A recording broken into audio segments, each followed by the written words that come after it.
มื้อนี้สิมาฮู้ประวัติของบ่ทรง เจาะลึกเนาะ เจาะลึก เพราะว่าเมื่อกี้นี้สัมภาษณ์แบบว่าบ่ชัดเจนปานใดเนาะ เป็นหมู่กองนั้นเลยเดี๋ยวต้องของเก่านั้น อันน่ะอิหยังก็จะถามเราว่าจะได้ก็เมื่อกี้ อันพ่อบุญมีนฟาดหัวอันหาทางไอ้เฟื่องเล่าดูอันตู้ไม่ใช่ก่อน เหย้า ตัวทานี่ติ ตัว เหย้า ตัวลิงแบบว่ามันกับเป็นอันตัวพี่อันนั้นน่ะเป็นมันมักกิน อย่าว่า เต่า นะ พี่ยาว่ายนะ โอ้ แล้วเฮากับแป้แล้วพอเท่าหันกับเฮากับแป้ไปซื้อเหี่ยวป้ามันกินมักม่วงปลาเนี่ย อย่าไหว้นะ มันกินเนี่ยมาไปนั่งทานเนี่ยแล้วหนาวคนหนาวออกแหละ3 โมง 4 โมงบ่มาว่าลมนี่วิวอ่ะมีเส้นทางมันบ่มีกฎหมายลายเนาะมันมีแต่ทางลงเกี้ยงเอาเหี่ยวไปใส่เนาะเอาเหี่ยวไปใส่แล้วบัดนี้ทางพี่บ่ได้ไปนะบ่ได้ไปยามแล้วพอเท่ากับเราเนี่ยไปยามเห็นตัวนั้นทึกน่ะ ตัวอย่าไหว้นะ เล็บมันยาวหัวมันแบบคือตุลิงนี่นะ โอ้ แล้วมันกันเอวเนี่ยเอวกันแล้วก็กันคอนะ โอ้ แล้วมือมันยาวแล้วเล็บนี่คดนั่นนี่เล็บคดอันนี้ บ่แม่น แล้ว แม่น คือ เหร แบ อบ ตุลิงนี่แหละ โอ้ แต่หักคิ้ว กินบ่ได้ติ บอกแบบมือกับตีนนี่เยอะนะแบบคือแบบอนาตีนมีเนี่ยมันเยอะเล็บเยอะบัดนี้พระเฒ่าไปขายได้อนา40,000ทั้งบีมทั้งอันนั้นนะเขาซื้อเลยนะ 40,000 บาท 40,000 บาท ตอนนั้นเงินบาทเนี่ย1,100แต่อันน่ะ250,000 ซ่อมแซมตาย ตอนนั้นคือ แล้ แล้ว ววันนี้อันน่ะ โอ้ อันผส บ่แม่นทานี่บ่บ่แม่น อยาก นะ คือแบบตัวที่นี่แต่มันยาวมือยาวมือยาวแล้วมัน แล้วพี่จะว่าพี่เนี่ยเขาจะเอาได้สิ มันถึกเหี่ยวแล้วดิมันถึกเหี่ยว พี่อันนี้มันก็มันเวลาเขาซิ่งกันตั้งฮาร์ดเลยเป็นพี่ก็ตั้งมันก็คือต้องมีแนวมีสะกดนะ แล้วอยู่คิดนั่นในกุกเต้ามันดึงกินเลย เขาว่านะ มันดึงกิน นะ นะ ครับมัน เขาไปนั่งในบ่มาแหละ ได้บ่มีตัวซิ่ง คันเฮาจี้เฮ็ดแนวบ่ถือปอลุมมาบักแห้งแหละ เขาว่าจีห้อยจีปูนี่มันก็ได้ดีกว่าเนาะ คือไม่นี่คือจักมื้อตื่นเช้ามาบ่มีจักอันอะไรแม่น่ะเท่าเฮ็ดบัดนี้เอาแฮวซองล่างเซอร์อันน่ะอยู่บนทางมันไปเนาะแล้วค่อยเซอร์แล้วค่อยเอาเสือก2 เส้นหนึงมัดอันน่ะคันแฮวเส้นหนึงหั่นไปมัดอันน่ะอยู่กองหั่นแล้วไปมัดกกไม้ตัวอื่นน่ะบัดนี้มันไปทึกแล้วล่างหนึงหั่นไปซื้ออันอยู่ลุมพี่มันทึกมันเบิ่งมันพันหักไม้มัดลงมาทึกลุมอีกมันทึกทั้ง2ข้างเลยนะมือมันนี่พระเฒ่าเอาปืนแก็บไปยิงแล้วบ่ได้ยิงบ่แตกเลย โอ้ แล้วประส่งในกับพระเฒ่าตัดไม้โพลาล่ำนะไม้ก็มันไม้แข้งแหละพากันตีเอาแหละก่อนพระเฒ่าเนี่ยตายก็มันจักตัวนี้แหละอันพระเฒ่าไม่เฒ่าตายนะตายอันย้อนตัวนี้แหละตีอันมันตัวนี้แหละพี่ตัวนี้แหละกินนะแล้วตีอันตายบัดนี้พระเฒ่าลักไปคายเนาะแล้วอันประส่งมันไปบอกว่าพ่ออันพระเฒ่าอันเฮากับพระเฒ่าอันไปยามเฮียทึกทุกพี่ว่าเบื่อเว้าเฮ้ยจะฟังคันว่าเว้าค่อยฟังเว้าฟังแล้วจิตีจิฆ่าที่มีป้าน่ะไปดูส่งเว้าแล้วคนไปเว้าพระเฒ่าพาไปส่งไปป้าพระเฒ่าอันไม้เอาไม้ตีมันน่ะตีอยู่ป่าเลยแล้วไปส่งมามันก็บอกพระเฒ่าไปค่ายพอดีค่ายหันอยู่ประมาณเดือนหนึ่งพระเฒ่าเป็นเจ็บก่อเราก็เป็นเจ็บโซ่แล้วก็เลือดดังนี่ก็บึงจอยลงตายพระเฒ่าตายได้ประมาณเดือนหนึ่งเมียหันก็เป็นเจ็บเลยเริ่มเจ็บแล้วเมียก็ตาย นี่เราไปนำเอาพี่ตัวไป พี่ตัวนั้นแล้วบัดนี้อันน่ะเรามีหลานผู้หนึงมีเมียเนาะเฮือนหลังตอนนั้นเฮือนเวลาเฮือนค่อยก็อยู่นี่เฮือนเข้าก็อยู่นี่ติดกันนะแบบว่าฝนตกเฮือนเข้ามันก็ไหลแบบว่าเซอเฮือนค่อยบัดนี้อันหลานนั่นก็เจ็บจ้อยลงก็ตายคือกันบัดนี้เขาตายหมดเฮือนตอนนั้นแหละลูกเพิ่นไปปลูกเฮือนน้อยอยู่แคมป์หั่นเฮือนตอนนั้นแล้วส่งนี่แล้วมันไปหาเงินแล้วเขาทุบทิ่มนะตัวนี้มันไปส่งว่านะ ฉันส่งอยู่กับสิตายกันเนาะ ตาย ใช่ว่า มาส่งมันก็เจ็บอย่างนึงจะตายเลยค่อยก็ยังเอาไปปัวเลย แสดงว่ามันรอดหักไม่นั้น หักไม่ เราก็เอาไปปัวดีแต่มันหนีไปอยู่เวียงไปจุดถ่าน ไปจุดทานน่ะ พี่นำบ่ทันโอ้มันไก่เนาะ อันนี้ซอกแม่นี่บ่มี มาแล้วมันก็จ่อยเอาเขาแต่ไปเอิ้นควันแล้วก็มัดแขนขาไก่ตัวนี้ อืม มันตัวนี้แหละคอยก็บ่ได้เห็นยินแต่อันพระเฒ่าเนาะ จะไปใช้สันตอนนั้น คอยก็อยู่บ้านแต่เขาบ่บอกเลยคอยบ่ได้ไปยามแฮวนำซองเขาน่ะแล้วบัดนี้เขาบ่เชื่อแล้วเขากลับไปเบิ่งป้าถูกถึงแฮวไต แต่ มันมัน ค่อยได้กินก็ เก้วเลยขวา เพราะว่าอีพ่อเราไปได้อันนี้นะ ตัวเฮียไหวเนี่ย ก็พี่จะว่าได้ คิ้วสุด ก็คือแบบมันหัวแรงประมาณ3โมงนี่แหละคือละวันนี่แหละเบิ่งอันบ่มันอยู่นี่แบบอีพ่อตะกี้เราเป็นของร้อนบานเนี่ยเนาะเรามี เพิ่ ปื น น มีวีซ่าแท้ มีปืนซิกเซ่เด้เบิ่งแล้วมันมาน่ะไปฟ้าล่มแหละบ่นึงวื้อซะตัวนี้บ่นึงวื้อซะตัวนั้นบ่เห็นโตเลยนะ ๆมันเพิ่นมีวีซ่าให้ได้เด้ เบิ่งบ่นี่บ่นึงวื้อไปบ่มาบ่นึงเห็นเอาจะเป็นลิงก็บ่แม่นจะเป็นหยังก็บ่แม่นนั่นน่ะเบิ่ง มือยาว แบบปืนเรายิงน่ะ31ลำกองน่ะบ่ถึกจักบาทเลยเบิ่งมันกับแบไปมาบัดนี้ยังเหลือแต่2ลูกบัดนี้เราป้ามันบ่แม่นแนวเลยนี่เพราะเราก็แก่ทรงแก่เสื้อได้บัดนี้แก่ทรงแก่เสื้ออนุญาตเนาะแก่ก้นแล้วเอาสลิปนี่น่ะมันปกหัวยิงถึกแล้วบัดนี้หลังจากถึกน่ะมันคือมีกิโลลูกเต็มบ้านเต็มเมืองแหละแล้วบัดนี้เราก็เรือลูกเดียวต่อเนื้อก็บ่ได้แหละเบิ่งยังลูกเดียวแล้วก็ยิงแล้วก็เฮ็ดคือว่าเนี่ยแหละยิงจึงรัวๆจริงๆก็บ่มีลูกแล้วลูกหมดแล้วเด้หมดฟักแล้วเด้มันนี่ล่ะก็หลังจากนั้นโดนประมาณ10นาทีล้นลงบัดนี้น่ะล้นลงเบิ่งเสียงนี่ดังสนั่นหวันไหวคือกับสร้างตกเลยความตัวใหญ่น่ะแล้วบัดนี้ย่างก็ไปเบิ่งฮอดบอลมันตกน่ะแต่นี่น้อยซ้ำมันซ้ำบีแข้งนี่นึงน่ะแล้วแข้งก็ยาวแบบคือว่าแหละ ตัวนี้มันพี่แท้อันนี้ อันนี้มันพี่แท้ แล้วบัดนี้เราหลังจากนั้นเนาะอีพ่อก็ป้าเราก็ฮู้ตำนานได้เนาะคันว่าตายยังก็ยากคันว่าซับบ่โลไปเนี่ยเฮาไปมันมาจกกินไสก็แล้วเราก็สลัดอีพ่อน่ะแล้วก็เอาพานมาตัดตีนตัดมือเลยแล้วก็ตัดหัวอีกแล้วเราก็มามัดตีนมัดมือแล้วจับเบิ่งนี้หัวแล้วก็จับเบิ่งนี้โตๆแล้วก็ซับบ่เร็วไปคิ้วคือว่าได้ก็ไปแล้วก็มันไปฮอดเฮือแล้วก็มันแล้วก็เผาคั่วกิน โอ้ได้กินพี่จะไหวได้สมพอเดี๋ยวเขาจะบ่ยันผู้ยันปลาไปยัง อีพ่อพากิน วีซ่าคนสังแก่นี่แท้ได้เอา ตะกี้เราก็ไปเฮ็ดคอนเทนต์อันนั้นเนาะจะก็ไปนอนป่าเนาะนั่นแหละ นี่คือบรรลุนว่าว ที่เป็นยังได้กินตัวนี้นะผู้ยันปลาคือเรามีเสื่อมอยู่ในนะคือว่าได้กินอีหลีเด้อบางแต่มันเป็นตัวจ้อยน่ะเบิ่งต้นเราบ่ตายนี่เราอยู่ต้นไม้เด้เบิ่งคือโทรศัพท์มันอุ้งน้ำพุ่นเด้กบใหญ่น่ะใหญ่เบิ่งมันไปคือเขาบ้านแห่เนี่ยเขาว่าน่ะไป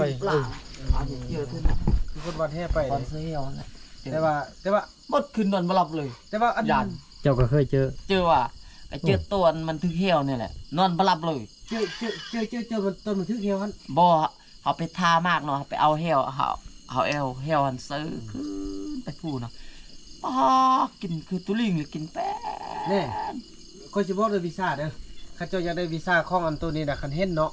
อันนี้เว้านํกันคือไอ้สักชื่อคืออันไอ้ขี้แก้วนี่คันไปป้าไปเห็นน่ะคันว่าแบบนี้แหละคันคิดได้มันกินแล้วมาสังเกตเบิ่งยอดเต้าแต่ละต้นมันจะทอดกินหมด บ่มี แล้วเวลาเฮาไปพกอยู่บ่ได้สมมุติต้นว่าต้นเต้าต้นนี้เนาะเฮามีการขึ้นไหวแห้งอีหยังตัดให้เฮาเบิ่งบ่เห็นน่ะเบิ่งนั่นก็บ่เห็นน่ะแสดงว่าโตมันยืนบักสูงเพียงแอวอยู่ก็มันทอดกินสินี่น่ะ เนี่ย มันกินแล้วมันกินมากกินหยังก็ย่าคันมันสิ่งที่มันทิ่มมันน่ะลงซ่าๆน่ะจับขึ้นมาคันว่าตกแล้วปุ๊บนี่จับมาพร้อมเคี้ยวกินเลยเคี้ยวกันปุ๊บแล้วตาเฮาก็จะเห็นมันเลยแล้วก็สู้นี่ซ้ำกันบ่มีภาษณะซ้ำกันเลย เนี่ย จิตมันตีแห้งเฮาก็ตีมันขึ้นก็แห้งซ้ำนั้นเฮา นี่เป็นเนื้อเดียวกันนะ ตัว เนาะ ซ้ำกันเลยเอาไปมาก็จนยอมพายอมมันเฮาก็ได้วีซ่าไปจังมัน เราไปเจอจากบ้านเลยที บ่เจอเขตเฮาบ่มีแล้วติเขตอันนั่นน่ะเขตน้ำพื้นเขตที่เฮาไปน่ะยังสิมีบ่ มีว่าเขาว่ามีเลย ยังมีอยู่เด้อ เขาว่ามันจินี่แล้วจินี่ข้ามมาทั้งพี่เลยเขาว่า โอ้ย ตอนปีตอนในยานหนึ่งอันมีอยู่เดี๋ยวนี้เนี่ยบ่เห็นมีเนี่ยเขาว่า มันสงสัยมันจินี่มาทางลุมพี่แล้ว จะแม่นตนทะอยู่เข้าไปเมื่อวานนี้เรามึงฟังติพระเฒ่านั้นว่ามีนวดลายอยู่บ้านมีสึก ให้มันอุ้ม ถ้ามันอุ่มได้มักม่วง2เป่ามันว่าเมื่อวานนี่นะ โอ้ย จะแม่ ยั น น มันตัวนี้มันนี่มาอยู่นี่แหละ บางที่มันตัวมันยันจะไปเก็บบักม่วงมันน่ะ ก็ซื้ออย่าง โอ้ เมื่อวานนี้เดี๋ยวมันไปเที่ยว แม่นแท้เข้าไปจะเข้าไปเก็บมะม่วงนำ เออกันยามอื่นก็จริง แต่ว่าเดี๋ยวนี้คือสิบ่มีแล้วติอย่าไว้ยามนี้ ยามมันที่นี่แล้วมีตะกี้มีโอ้มีว่า ไม่ ระ ต้อง ยะ ไปนะ ระยะนา8 9 ปีนี่มีได้เท่าไปนี่เบิ่งอนาคตเต่ามันเด้อป้ามันไปมาเห็นนะตัวนี้กินเนาะมันตายลำสิเบิ่งอยู่ปลายบ่มีแล้วเป็นตัวนี้แหละ กินได้มันเงี้ย เอาเงินห้าจึงบ่ไป เงิน เงินคือจะมากจะบ่ทอด เงินมันสิขึ้นไปเทิงใดวะ ได้เดินไปกินยอดมัน เงี้ยกิน บ่อัน เงินกินมันมาก ทอดเลยนะ กินในมักเต้าได้ละกินอัน ยอด กินมังยอด โอ้ยกินยอดมาแม่ เราแถวว่ายอดเลยนี่นะ ต้องกินยอดพุ่น คันเห็นบ่ได้ทอดยอดแล้วแม่นรถเพราะเวลามันยื่นนี่มันจะเพียงอึกเหนื่อยกกเต้าน่ะสู้บ่สู้มึงเท่านั้นซับกับเป็ดพุ่นได้สู้แล้วนี่บ่เห็นนะไปนะสุดเอาไปอันนั้น ป้าคันคนบ่แก่นี่ได้ไปพอจะไปจวบมันก็ พิซาแล้ว คนลงเลยแหละ แต่เอาไปตอนนั้นมันมีปะเทานี่มันสร้างแก่แด่ปะเทาอันมันมีเนาะเพิ่นก็ตะกี้มีเครื่องเด้สร้าง เอาแต่ไม่ เฮ็ดหยังเฮ็ดได้หมดเนาะเฮายังผู้ขี้ย่างตอนนั้นอายุยังผู้ยังแหละ คือเดี๋ยวนี้แท้โอ้ปยานแท้ว่าคือตะกี้แท้โอ้ปะเทาหันกะเอากิสูดเนาะเอากิสูดตัวเฮายิงปืนแก๊ปมันน่ะแล้วเอากิสูดนั้นไปจูดเราเอามากับอันกิสูดกับอันมันยังก็เดี๋ยวเราเอามาจิ้นึมเราเดี๋ยวเราจิ้นึมขี้ข้าง ขี้ข้างเอาตัวนั้นมาจูดไฟนะแป๊บเลยมันคิวเลยไม่เห็นเลยไม่ยินเลยประมา มั ณ นอยู่หม้อเล่นบ่ ประมาณชั่วโมงหนึ่งแหละป่าโถลมบ่บูครึ่งกลักครึ่งคือเจ็บลมมัดไม่ขนาดตื่นเช้ามาสอกบ่มีจักอันเลยมันปิวเสือ ไม่นะบ่ลมครับ บ่มีมันปุตตะงึดโอ้ แม่วิซ่ามันก้อมเฮาละเมอไปสินะแต่จริงบ่มีหยัง คันภาษาแก่นี่ คิดของเฮาอ่อนนั่นแหละ คันว่าภาษาแก่เนาะหาระงับลงนี่ถึกผู้หนึงระงับนี่คันภาษาแก่ถึกมันเอาไปกินแล้วเพราะว่าตัวนี้เนาะแต่พระทวันมันมีขี้สูดแด่แล้วก็มีขี้คังแด่เนาะไปปนกันจูดเนาะจูดแล้วปิ้นแปรทางอนา ทางลม ลมมานะอยู่ในหนึ่งกะมิดเลยกินเสามาป้าไม่กันนี่จะไปรูซอกฟืนมาจีบว่ามีจักดนเลยปิดแต่เงืดเจอแต่เธอเดียวแหละตัวนี้อ้าวบ่แม่นธรรมดา มันกินมะม่วงป้าแป้นแหละตัวปะเทาอันนั้นก็เป็นพี่ตัวนี้แหละกินแบบว่าไปเห็นมันเนาะเห็นเอาปืนยิงก็บ่ได้ยิงก็บ่แตกยิงก็บ่แตกเขาไม่ตีนะบัดนี้มันเห็นตัวเองมันเอาควันแล้วแล้วปึกส่งมันบ่ไปเลยมันเป็นถึงหน่อยเนาะมันกะYouTube เด้ปะเทาอันอักตีเอาเองนะแบบว่ามันถึกเหี่ยวมันถึกทางซองเบืองเด้มันพันใหม่4 มือ5 มือจังไปเลยมันก็บ่มีแห้งแล้วเด้มันก็พันตึกตัวเองมามันก็ดิ้นเนาะมันก็เห็นเฮาเลยเด้มันเห็นเนี่ยพระเฒ่าตัด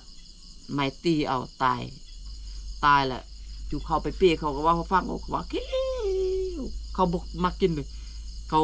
มีแต่เขาปาเอาแต่กระดูกนะมือนี่เขาตัดประมาณนี่แหละเล็บมันยาวแล้วมันกงนี่นะเขาว่าเล็บนะแต่เขาไม่ได้เห็นเขาตอนเขาไปยามนี่คอยไปยามพระอาวอยู่น้ำพูนนี่นะ เพราะว่า ตัวนี้ เขาว่าอันนั้นเด้เขาว่าคันเฮาเอาไปแล้วคันเฮาบ่กินนี่แสดงว่าเฮาบ่ชนะมันก็คืออีพ่อจึงพาให้เฮากินหมดเฮากินนี่แสดงว่าเฮากินมันแล้วมันจะกินเฮาบ่ได้อันนี้แหละข้อแก่มันน่ะ เขาบ่กินนี่ คันเขาบ่กินแสดงว่ามันก็กินพื้น มันแบบว่ามันคิ้วนะ กินพอแต่เป็นหญ้านะพอแต่เป็นค่ำเป็นนั่นนะเอากินอีหลีเนี่ย แล้วสิเนาะ ลักษณะแบบว่าแก่คนเด้ มีแต่เขาปาดเอาแต่กระดูกเขาปาดเอากระดูกนั่งเขาก็ทิ้งไป คนขอขี้จับติดมือติดนี่ขี้ แข้งขายาวตัวน้อยป้าว่าเรื่องบ่มีก็อันนี้เห็นกับตาเลยพ่อแต่ว่าเหตุการณ์ที่ตอนนี้พ่อได้แท้แล้วก็เว้าฟังหมดแต่ว่าเห็นตอนอยู่เฮือนเห็นพอเราเอามาเฮือนเด้เนาะเห็นเนาะ อันนี้มันพี่แท้แหละ คันเอาใส่ทางล่างนี่มันจกได้จานเขาไปนี่ไปมันมีนิทานเด้เนาะ มันจกกินไส้หมดเลยไส้ฮอดเฮือนนี่ที่ว่าไส้เนี่ยมันหมดกลางทางแล้วแต่มันทำอนุญาตฮอดเฮือนก่อน โอ้ ฮอดเฮือนแล้วก็มันล่มลูกล่มเมียครอบลูกครอบเมียอะไรมันตึงเลยไอ้พ่อเราสมสลัดเราได้เราฮู้ผู้เฒ่าผู้แก่ว่าเราตัดโอ้บ่เราตัดมัดจุ่มไปหิ้วไปเลยเราอ่ะ ตัวนี้มันพี่แท้แหละเขาก็ยินว่าเขาว่าคือตัวลิงคือคนหน้าแต่ก็จะคือคนแต่ซ้ำอันยากซ้ำนี่แหละ มันซ้ำมีแข้งนี่แหละ คน แต่ต้นมันมีอิลิทิลิตหรือป้าต้นไม้ใบตองมันไปคือคนควงแห่เนี่ยนะครับว่าน่ะแล้วว่าน่ะไปย่อเบิ่งฟ้าลมนี่วือไปตัวนั้นไปตัวนี้ได้พอเราสมามีเราก็เป็นทหารเก่าเด้แล้วก็มีอำนาจแดก็มันเราจึงชนะเนี่ย เจ็ดตันเก้ามีออกตัวพี่ นี่ก็คือตำนานพี่น้อง ตำนานพี่ ยาวาย ยาวายพี่ยาวายได้ซื้อ นี่คือตำนานพี่ยาวาย เมื่อกันคันไปป้าเนี่ยคันแก้วได้มีเราคันมันห้องหัวแรงมันห้องได้มันห้องว่ายากทีนี้ก็ยาก ห้องแห้งเลย ยักษ์ มันยากออกเสียงยากฟังเสียงก็เฉพาะตัวเป็นตะยานก็ไม่ไอ้กี่แก้วขี้ย่นไปเราย่นเกิดอุบัติเหตุเราสมมติว่าเขาหันรถจองเนาะรถเราไปค้างเจ้าผู้ใดผู้หนึงเราตอนแรกมาได้ยินเสียงนี่คือสิให้เลยเนาะ ชีเฮ็ดยังบ่ได้แล้วมันกระดางงั้นเลย เราบ่ลงจากต้นไม้เลยเลย นี่จะว่ายากสิโอ้ยบุญนำมองมาเป็นแล้ว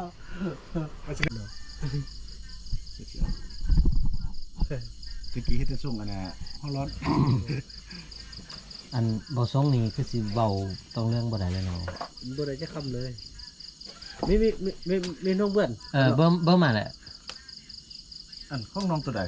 เบ็ดเบื่อนเลย ห้องน้องตัวดีนี่ ของน้องติดเสา ไปเบื่อนมือเขารอดเลย เบ็ดเบื่อนลงมือจ้ะ เขารวยแล้วยำแย่เบื่อนอ่ะเบื่อนอ่ะดีเบื่อนยำแย่เนี่ยสรุปมาพอดี ตอนโนนบ่ฮู้แม่นบ่ ลืมหมดหน้าอยู่อันน่าสัมพันธ์ลืม บ่โนนบ่ฮู้แม่นบ่ มันตึบเลยผู้มันก็ว่าคำมาถึงบางคน มันเป็นเมียนะฮักไม่บางอย่างฟาดหัวปลาเลือดนี่อักษะเลยเกือบตาย พวกมาเลี้ยงน้องนะ เท่า โอ้ เด็กเขาจะเล่าอันตัวนี้ฟังหนูแล้วตะกี้มันมีตัวนั้นคือตุลีขนาดเนาะแล้วมันเสือเหี่ยว